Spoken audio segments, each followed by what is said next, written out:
Dear secondary school teachers, I'm honored to be invited to present my findings of how the inquiry method and the assessments, which are central to the senior business general syllabus, satisfies the neuroscientific insights of the social brain to create an optimal learning environment. My name is Gert Faber and I'm a pre-service secondary teacher from Cairns, far north Queensland.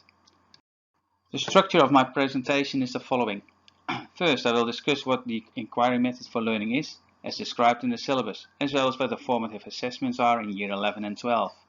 Then I discuss what the social brain is and what the scientific insights from a neuroscience perspective are on education.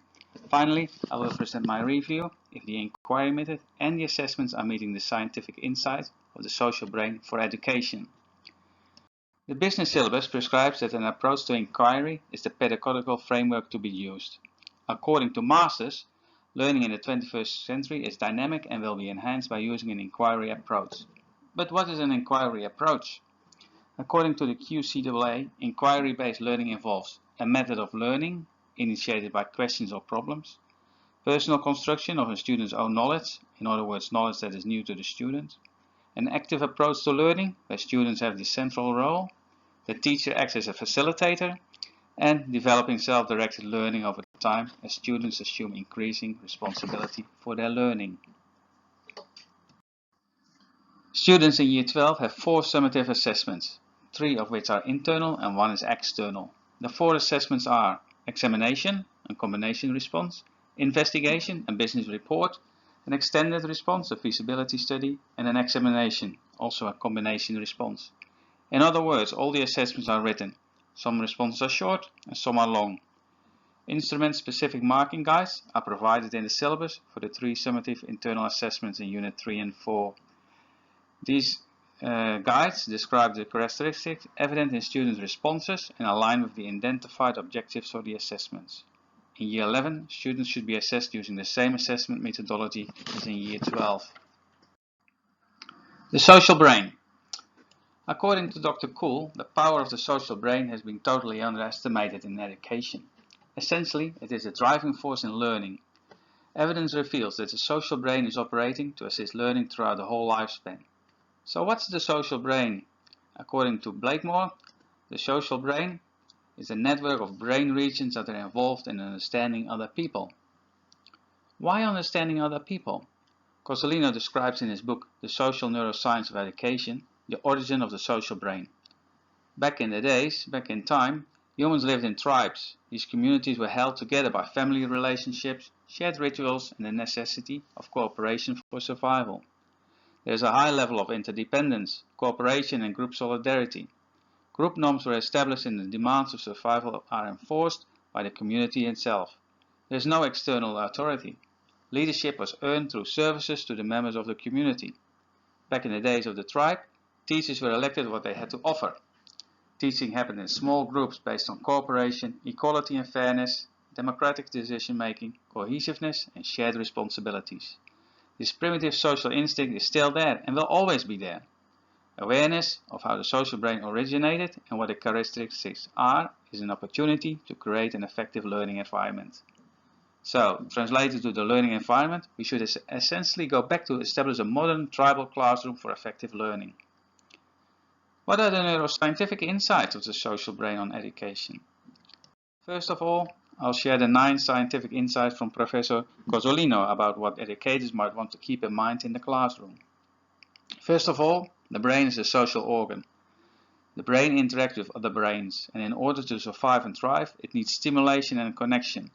And in order to create these circumstances, teachers need to create positive social experiences. Key words for creating this are optimism, encouragement, caring, respect, giving someone the benefit of the doubt and create a safe and positive social environment in the classroom. This all will have a positive effect on emotions, neuroplasticity and learning. We have 2 brains. In general, the left hemisphere controls speech, comprehension, arithmetic and writing. The right hemisphere controls creativity, spatial ability, artistics and musical skills. A powerful tool to use is storytelling, where story contains conflicts, solutions and emotions. Third, early learning is powerful. Consciousness, awareness and unconscious processing occurs at different speeds, often simultaneously. The mind, the brain and the body are interwoven. Physical activity stimulates the growth of new neurons, and proper nutrition and sleep is essential to learning. The brain has a short attention span and needs repetition and multi-channel processing for deeper learning to occur. Our brain needs to be vigilant to keep us safe in a constantly changing environment. We learn better in small intervals and a variety facilitates learning, and our functions of storage and recall are positively influenced if all our neuron networks are used. Our networks are visual, semantic, sensory, emotional, and motor. Fear and stress impair learning. It's in our genes to survive, and when fear and stress is there, we want to survive, and that takes the upper hand. This has a negative impact on learning. We analyze others, but not ourselves, the primacy of projection. And finally, learning is enhanced by emphasizing the big picture, and then allowing students to discover the details for themselves. Starting with major concepts and repeatedly returning to it, as well as breaking it apart in sizable segments, makes it easier to remember and improves learning. Professor Rossau identified from a neuroscience perspective the following key indicators for wellness and capacity maximization in education. The need for a supportive teacher-student relationship. So one of the main aspects of this relationship is to create a non-fear environment. The need to increase latency periods when engaging with students. Latency is the time that lapses between when a student is given a response opportunity and when the opportunity is discontinued. Ask open questions rather than direct questions. Interest, collaboration, and safety can be increased by asking open questions. Use hints or clues. Direct questions can create distress or fear responses. Encouragement. Encouragement increases motivation, which leads to increased neural activity and releases of dopamine and endorphins. This has a positive influence on education, completion of tasks, and neuroplasticity. Respect.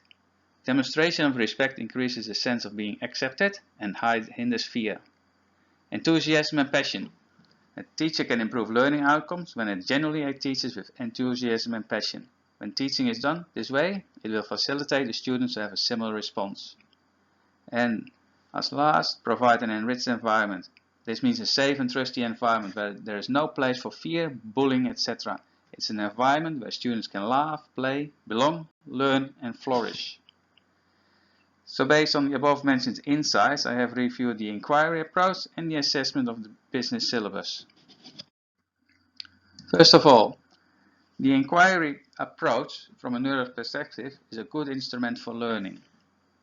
It uses open questions, the teacher is a facilitator, and it stimulates the social brain, for instance by working in small groups, or it promotes social interaction and setting challenging tasks. However, certain conditions need to be met in order for the inquiry method to be effective. These conditions are: the teacher needs to demonstrate enthusiasm, passion, encouragement, and must be supportive. And the learning environment needs to be enriched, meaning it needs to be safe, trustworthy, there is respect, and there is no place for fear and stress. Furthermore, repetition and multi-channel processing is required for deeper learning, whereby small intervals and variety in learning is essential. In other words, there is a challenging role for the teacher to meet all these conditions. The 4 assessments are all written assessments. The questions are open in nature and it is a safe environment for students. However, it's not a social environment and the assessment is one-sided. The assessment consists of only one element, writing, which predominantly stimulates the left side of the brain. In order to overcome those 2 shortfalls, I suggest that the assessment task should be done in groups of students and not individually. Furthermore, the students should present their written reports. Thank you for your time and listening to me. It was an honor to present my review of QCAA Senior Business General Syllabus and how it satisfies the neuroscientific insights of the social brain to create an optimal learning. If there are any questions, please don't hesitate to contact me. Thank you.